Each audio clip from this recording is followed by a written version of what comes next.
सदा वसन्तं हृदयारविन्दे भवानी सहितं नमामि त्वमेव माता च पिता त्वमेव बन्धुश्च सखा त्वमेव विद्याजनकं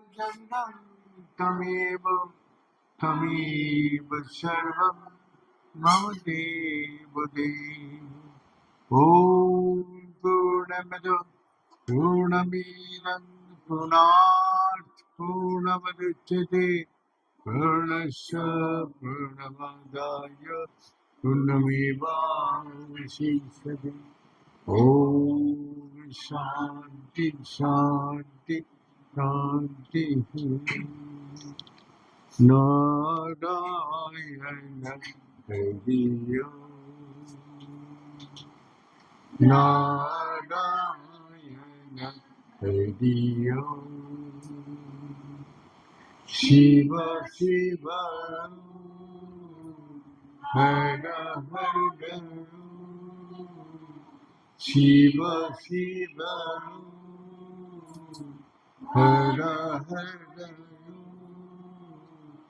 नारायण हरिः नारायण हरिः परमात्मा अंतर्यामी परमात्मा अंतर्यामी परमात्मा अंतर्यामी परमात्मा अंतर्यामी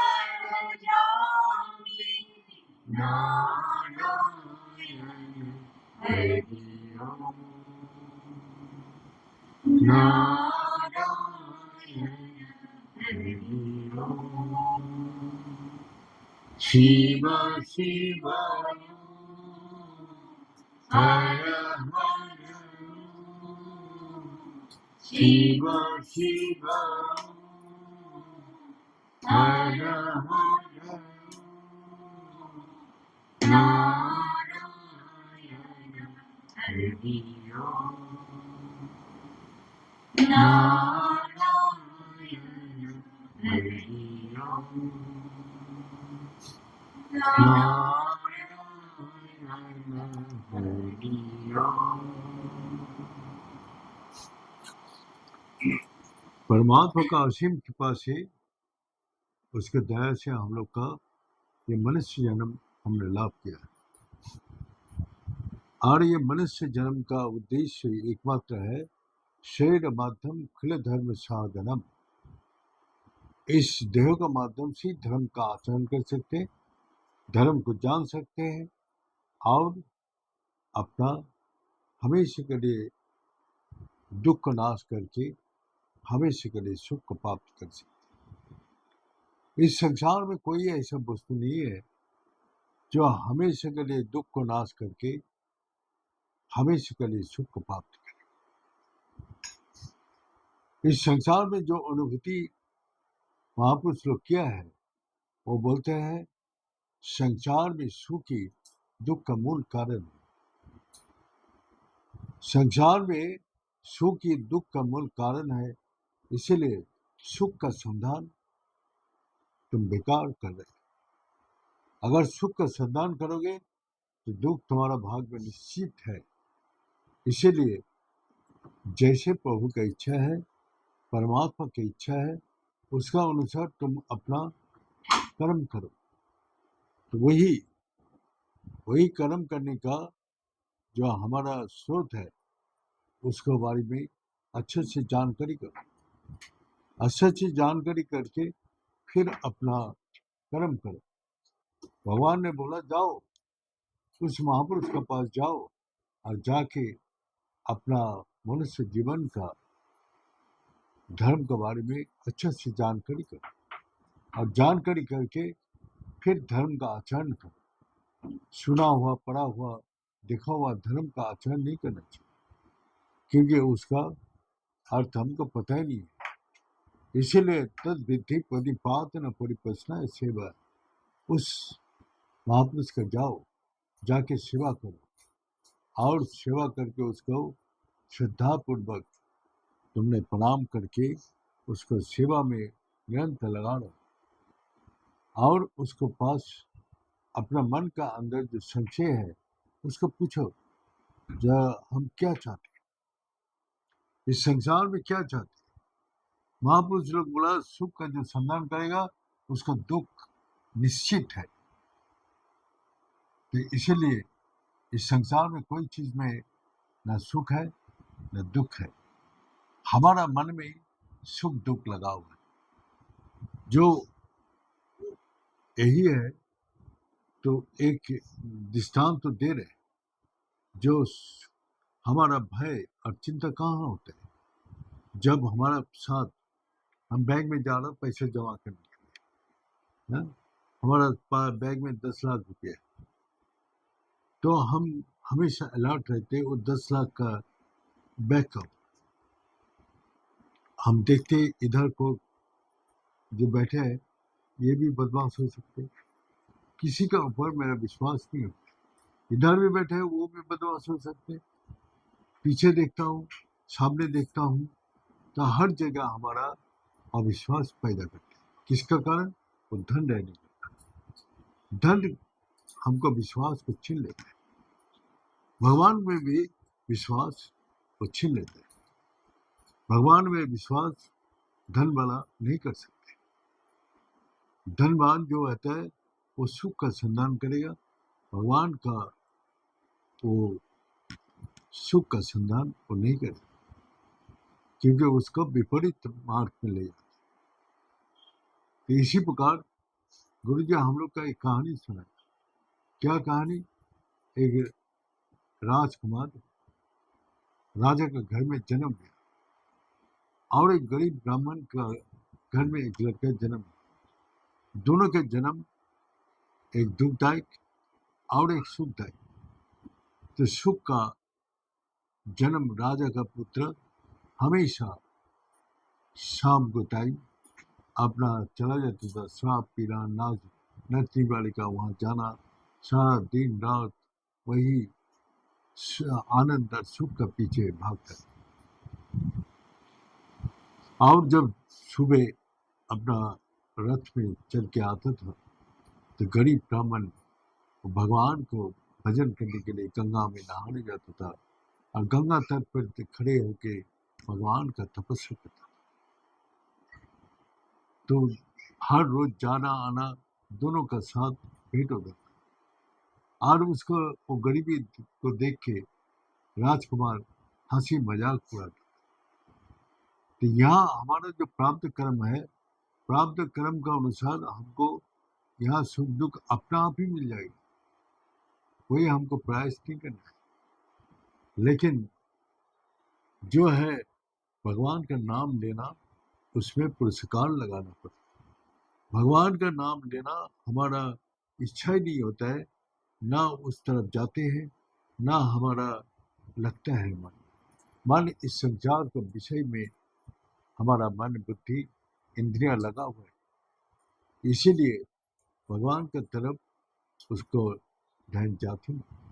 इसीलिए भगवान बोल रहे हैं, जो पुरस्कार कर पाएगा वही मेरा नाम और ध्यान कर पाएगा, तो वही जन्म जन्म का दुख मिटा के हमेशा के लिए सुख का प्राप्ति कर सकते हैं। ऐसा करते करते अब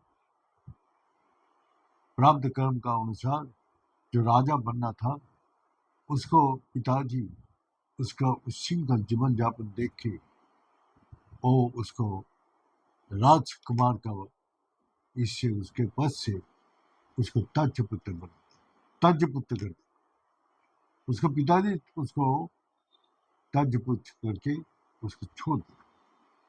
और उसी दिन उसने जुआ में बहुत धन मिला, और एक गरीब ब्राह्मण चाह रहे थे तो शराब पी के बोतल उसको मारा तो उसको पैर काट के लहू लगा। तो ये पुत्र जो है ब्राह्मण पुत्र भगवान से प्रार्थना की, हे प्रभु मैं तो आपका भक्त हूँ, मैं तो आपसे कुछ मांगा नहीं, आप प्रसन्न रहे इसीलिए मैं आपको तप करा। तो वही देख बेटा, तो अपना भविष्य तो नहीं दे जानते, और राजकुमार भी का भविष्य दिखाना। आज उसको राज अभिषेक होना था और उसके ताज पुत्र करने से वो राज गद्दी से उसको उसको खोना पड़ा। राज गद्दी वो हाथ से निकल गया और थोड़ा सा धन से वो प्रसन्न होके आज उसका जीवन सारा जीवन दुखदायी, सारा जीवन ही उसका दुखदायी। और तूने तब किया, आज तेरा मृत्यु दुख था, मरने का दिन था तेरा, तब से वही कर्म से तेरा क्या हुआ, जो मृत्यु से तू थोड़ा सा खून निकला और तू बच गया। तो वही है गुरु जी हम लोग का बोलता था, जो अशुभ कर्म हमको सारे पुण्य को छीन कर देते हैं, और जो शुभ कर्म हमारा प्राप्त कर्म का जो कष्ट है, दुख है, तकलीफ है, उससे वो रक्षा करते हैं। तो यही है गीता में भगवान अर्जुन को यही बोल रहे, हे अर्जुन तेषां तंतगत पापम जानन पुण्य कर्मणा ते दंडर्महानिर्मुक्ता भजन्त मां देव। भगवान भी बोल रहे तेषां तंतगत पापम, जान के अनजान से जे मेरा से कोई पाप हो गया उसको सुधारने का एक ही जगह है, क्या है, शुभ कर्म कर। तेषां तंतगत पापम जाननम पुण्य कर्मणम, पुण्य कर्म करने से ये पाप खत्म हो जाता। और जो शुभ कर्म लेके आया था वो अपना अशुभ कर्म करने से वो उसका सारी पुण्य छीन हो जाता। तो इसलिए भगवान बोलते हैं पुण्य कर्म क्या है ये भी पता नहीं, से गंगा जी नहाने चला जाते, कोई मंदिर में जाके दान पुण्य कर दिया, कोई कुछ कर दिया, कोई गरीब को भोजन करा दिया, ये सब नहीं। पुण्य कर्म के बारे में हम लोग को पता ही नहीं है। जहाँ हमने गुरु जी से वही महापुरुष का पास में बैठ के सुना तो वही हमको आश्चर्य बना दिया कि पुण्य कर्म क्या है, यज्ञ, दान और तपस्या। जो हम लोग ये जो यज्ञ करते हैं हा? तो उससे जो शुभ फल मिलता है उसको हमारा सारी पापों का नाश कर देते। लेकिन सबसे श्रेष्ठ यज्ञ क्या है, प्राण यज्ञ।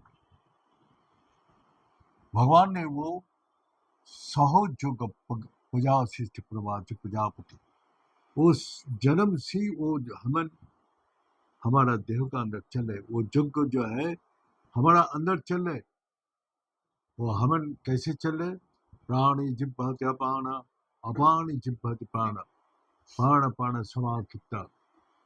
तो प्राण में जब स्थिर हो जाते तो वो हमन का फल मिलता है। बाहर का हमन में बहुत प्रकार माने दोष लग सकते हैं, कोई लकड़ी में कीड़ा हो सकते हैं, घी में कोई बच्चे मक्खन पड़ गया व कोई भी चीटी लग गया तो वो कहीं ना कहीं अशुद्ध होता है। इसीलिए बोलते हैं जो कर्म में पुत्तावाय न विद्यते, पुत्तावाय दोष नहीं है, और नहीं तो सब कर्म में पुत्तावाय दोष है।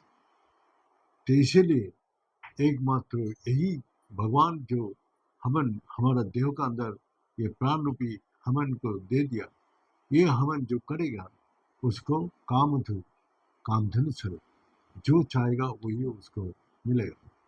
तो इसलिए भगवान बोल रहे हैं सर्वश्रेष्ठ यज्ञ क्या है, यही प्राण यज्ञ।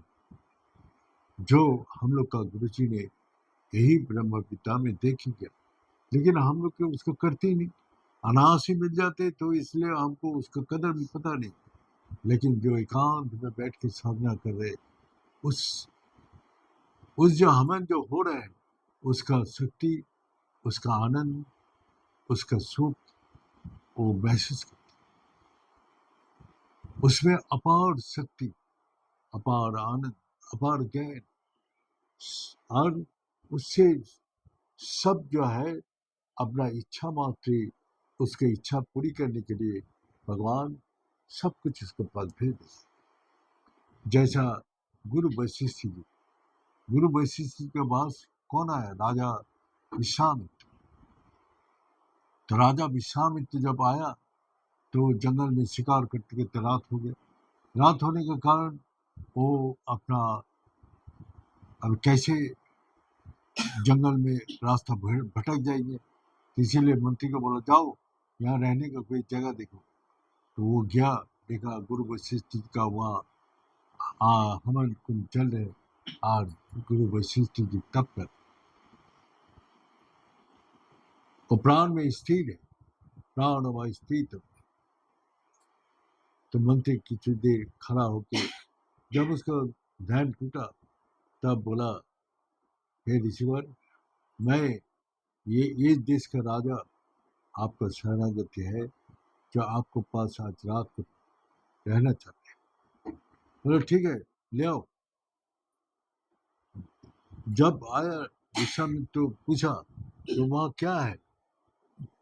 तो बोला एक झुपड़ी है और एक हवन कुंड वहाँ रखा है और वहाँ बैठ के तपस्या कर रहे विश्वामित्र, गुरु वशिष्ठ जी। विश्वामित्र, राजा विश्वामित्र जब गया तो देखा जो वहाँ जंगल में बहुत बड़ा महल बना हुआ है। जो विश्वामित्र देख रहे, जो मेरा से भी बड़ा महल बना हुआ, मेरा से भी ज्यादा सुंदर, और उसमें हजारों दास दासी काम कर रहे, और घोड़ा हाथी सब कुछ उसमें मौजूद है, और सब कुछ उत्तम से उत्तम वस्तु उसको। बोले मंत्री ये क्या बात है? बोले मैंने पहले आया था तो यही देखा, लेकिन हमको पता ही नहीं है ये कैसे हुआ, पता लगाओ। मंत्री जाकर चारों तरफ से खोज खबर करके देखा, इसका पास जो अपना साधना करते हैं, इसका पास कामधेनु गाय व कल्प वृक्ष है, जो बोलते हैं वही तुरंत करते। यह संसार में कोई चीज पाने के लिए बहुत समय लगता है, लेकिन जो प्राण रूपी ये हवन करते हैं उसको तुरंत मिलता है। उसको पुकार बोला इसके पास एक गाय है, कामधेनु गाय, जो बोलते हैं वही तुरंत करते हैं। तो राजा विश्वामित्र को पता चल गया कामधेनु गाय। कामधेनु गाय को जब विदा लेने गया तो गुरु वशिष्ठ के पास राजा विश्वामित्र बोला, हे राजन, हे ऋषिवर, मैं आपसे एक ही प्रार्थना करता हूँ कि ये कामधेनु गाय हमको दे दीजिए, ये कामधेनु गाय हमको दे दीजिए कि मैं अपना राज में बहुत से समस्या, बहुत से तकलीफ, बहुत से कष्ट हम इससे दूर करेंगे। तो गुरु वशिष्ठ जी बोला, राजन, ये मांगने से नहीं मिलता है, जो धन संपत्ति मांगने से दे सकते, लेकिन ज्ञान कोई किसी को नहीं दे सकता। हाँ? ज्ञान इसी प्रकार, ये तपस्या बिना ये शक्ति नहीं मिलता, तो इसलिए आप जाके तपस्या करो तो मिलेगा। बोला मैं क्षत्रिय हूँ, अगर आप नहीं देंगे तो मैं बलपूर्वक ले जाऊँ। तो गुरु वशिष्ठ जी हंस रहे, ये इसको पता ही नहीं है ये कितना बलशाली है, ब्रह्म का शक्ति का बारे में इसको पता ही नहीं है, अपना अहंकार बस वो सोचते हैं मैं ही बलशाली। तो गुरु से ठीक है, अगर तुम्हारा यही क्षत्रिय धर्म है तो ले जाओ। कैसे ले जाओगे? तो बस उसको खोलने गया, नंदी जी पूछ रहे जो गुरुजी आप मेरे क्या इसको दान कर दिया? बोले नहीं, ये आपको बलपूर्वक दिया। तो उसको ले जाने के लिए 2 लाख सैनिक लाए और उसे कामधेनु गाय ने एक फुंकार में 2 लाख सैनिक जल के राख, एक फुंकार से विश्वामित्र देख के, अरे ये ब्रह्म शक्ति है, इसका सामने तो मेरा शक्ति एक तिल का बराबर भी नहीं है। तब उसने राज में वापस किया, रानी यार को सब प्रजा लोग को देख के बोला मैं जा रहा हूँ वही अपना ब्रह्म बल को अर्जन करने के। तो सबको बता के बोला ठीक ठीक क्षत्रिय बलम, बलम बलम ब्रह्म बलम, धिक्कार है ये क्षत्रिय बलम, देहो मन बुद्धि ये बल बेकार है। अंदर जो ब्रह्म है, जो आत्मा है, वो शक्ति सर्वश्रेष्ठ है। जैसा हम लोग का आत्मा के बारे में जानने का कोई इच्छा ही नहीं है, न चेष्टा ही करते। हम लोग बाहर चीज का लेके बहुत हम लोग मस्ती करते हैं, लेकिन आत्मा जब निकल जाती है, ये देह का अंदर कोई भी शक्ति नहीं। शक्ति का मूल कारण है आत्मा, लेकिन उसको हम लोग न जानने की इच्छा है, न उसको पकड़ने की इच्छा है। तो यही विश्वामित्र बोला ठीक ठीक क्षत्रिय बलम, बलम बलम ब्रह्म बलम। तो वही हवन उसने किया और अपना वही राजा विश्वामित्र मुनि ने, वही राजा अभी सप्त ऋषि में एक ऋषि बने। तो कितना ऊंचा पद उसको वही शक्ति ने दे दी। तो हम लोग का ये हवन अपना गुरु जी ने दिखा कि कैसे हमने भी गुरु जी का आदेश से सबको दिया, लेकिन उसको कोई व्यापार ही नहीं किया। हवन कुंड अगर नहीं जलेगा तो आहुति कैसे हो, कैसी शक्ति का उत्पत्ति हो? वो करते नहीं, क्योंकि वो बाहर का दुनिया को सुख ढूंढता है, वहाँ ही वो आनंद ढूंढता है, और वही उसके जीवन का दुख का कष्ट का मूल कारण है, सुख के दुख का कारण है। और यही यही हम लोग का सबसे बड़ा हवन है, यज्ञ, दान। दान क्या करना है? इस संसार में जो भी दान करेगा वो खत्म हो जाएगा। क्या दान करेगा? जैसा हमने किसी को खाना दे दिया, किसी को कपड़ा दे दिया, तो मेरा पास से वो चला गया। किसी के पास मेरा 100 रुपया है, 50 रुपया दे दिया तो मेरा 50 रुपये कम हो, तो वो कम होता है। लेकिन ज्ञान उसको बोलते हैं जिस ज्ञान में शांति है, पूर्णता है। तो एकमात्र ज्ञान किसको बोलते हैं? जिसमें सच्चाई को जानने का व उसको पकड़ने का शक्ति है, वही ज्ञान है। और ये संसार का जो सच और झूठ को अनुभव करते हैं, तो इसीलिए उपनिषद में बोलते हैं असो तो माँ सदगमाय, असत से मेरे को सच में लेके चल, और तमेश माँ जटिल गमाए, अंधकार से मेरे को प्रकाश पे ले चल, और मृत माँ मृत कमा, ये मृत लोग से हमको उस जगह ले चलो जो जन्म मृत्यु से रहित है। तो ये वहां बता रहे, ये ज्ञानी सर्वश्रेष्ठ ज्ञान है। ज्ञान क्या है? हमारे पास जो ज्ञान है, हमने 100,000 आदमी को बांट दिया तो मेरा अंदर के कम हो गया है? लेकिन 100 जितना भी पास किया, हजारों पास गया, वो सभी उसी प्रकार ज्ञान को अर्जन कर। इसी प्रकार हम लोग को बोलते, गुरु जी बताता था कि एक बीज से एक पेड़ उगता है, और वो पेड़ जो उगने के बाद उसमें जो 1000 फल लगते हैं, 1000 फल के बीज के अंदर वही शक्ति पूर्ण रूप से आ जाती है, उसमें कोई कमी नहीं होती। इसी प्रकार तुम्हारा जो बीज मंत्र दिया है, तो उस बीज मंत्र से तुम्हारा उस ज्ञान को अर्जन करना। तो इसीलिए वो सच को तुमको, सब विकारों को नष्ट करके स्थिर अवस्था ज्ञान है। जो ज्ञान तुम कितना भी बांटो सबका परिपूर्ण कर देगा, और तुम्हारा पास भी परिपूर्ण रहेगा।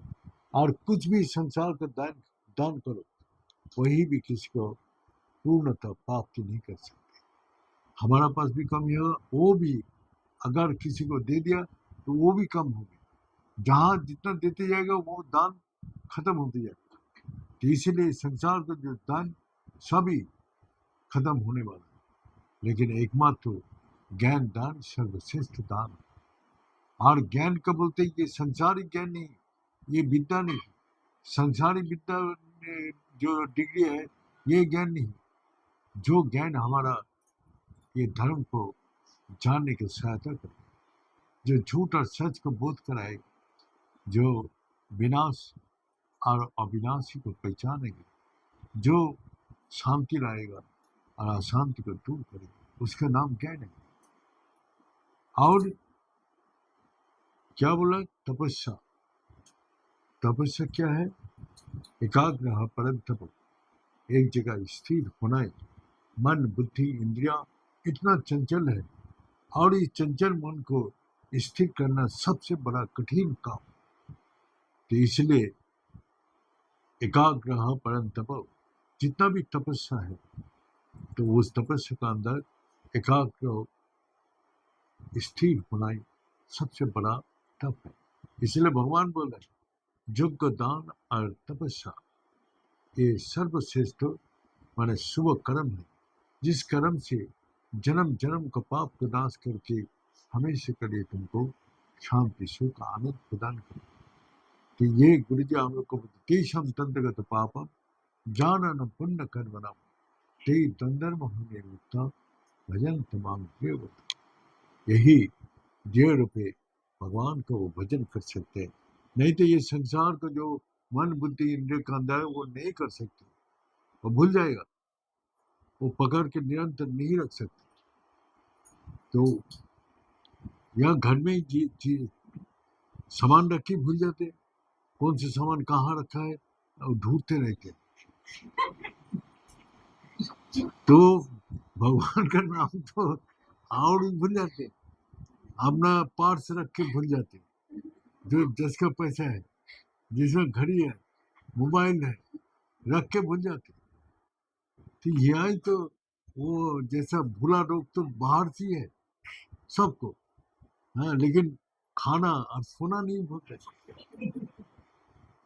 खाना बढ़िया बढ़िया खाना चाहिए और सोने का टाइम आराम चाहिए, हाँ, लेकिन इस संसार में और जो चीज है वो भूल जाती। इसीलिए गुरु जी हम लोग को बोलता था, भगवान का नाम तो जो इस संसार के पीछे जो भाग रहे, वो भगवान का नाम भूल जाए, ले नहीं सकते। इसीलिए हमारा वही बात याद आती।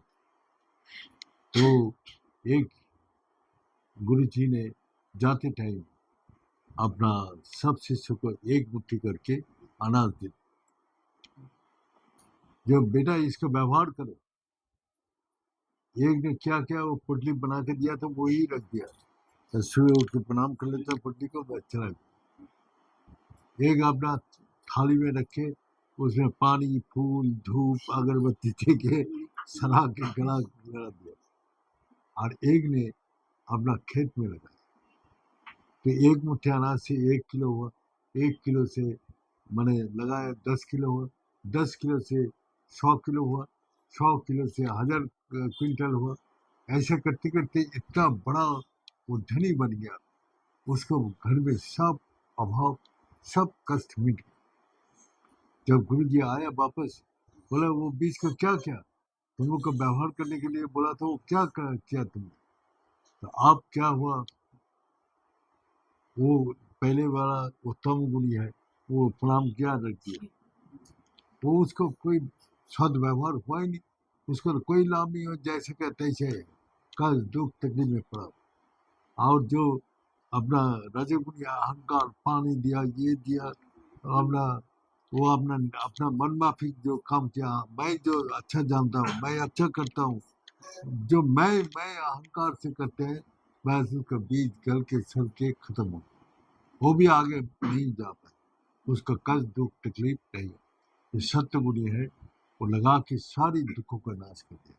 तो गुरु जी आके देखा, अरे तेरे को दिया, इसका व्यवहार किया कैसे किया, बस अपना मन माफी किया, जो बोलेगा उसके विपरीत करते, वही तमोगुण का लक्षण है। और जो हम बोलेगा वो नहीं सुनेगा, वो अपना अहंकार, वो अपना मन का बात सुने। और जो सत्य गुण है वो गुरु का बात सुनते हैं और वो सारी दुखों का नाश करते हैं। तो इसी प्रकार जो हम लोग का भी जो मिल जाते हैं अनायास ही, लेकिन उसका व्यवहार जब तक नहीं करेगा सही ढंग से, निरहंकार चित्त से, पूर्ण विश्वास का साथ, पूर्ण निष्ठा के साथ, वही इस शक्ति को अनुभव कर पाए, इस आनंद को और निरंतर प्राप्ति कर पाए, और वो सुख उसको निरंतर उसके साथ रहे, और इस संसार का कोई अभाव, कोई कष्ट, कोई दुख उसके स्पर्श भी नहीं कर सकते, वो सबसे मुक्त होके परम आत्मा में हमेशा लीन रहते। ये बोल के आज यह समाप्त करता हूँ। ओम पूर्णमद पूर्णमिदं पूर्णात् पूर्णमुदच्यते पूर्णस्य पूर्णमादाय पूर्णमेवावशिष्यते। ओम शांति शांति शांति। बड़े सच्चे दरबार की, बड़े सदगुरु भगवान की, बड़े शंकर भगवान की, बड़े माता जगदम्बे की, बड़े भक्त बिंदों की, बड़े संत बिंदों की, बड़े सनातन धर्म की, बड़े धर्म की, अधर्म का, प्राणियों में विश्व का। हर हर महादेव। ओम विनाय पुनरुपाय पुनानंद प्रदायिने संसार सागत्र त्रायी समवायी नमो नमः।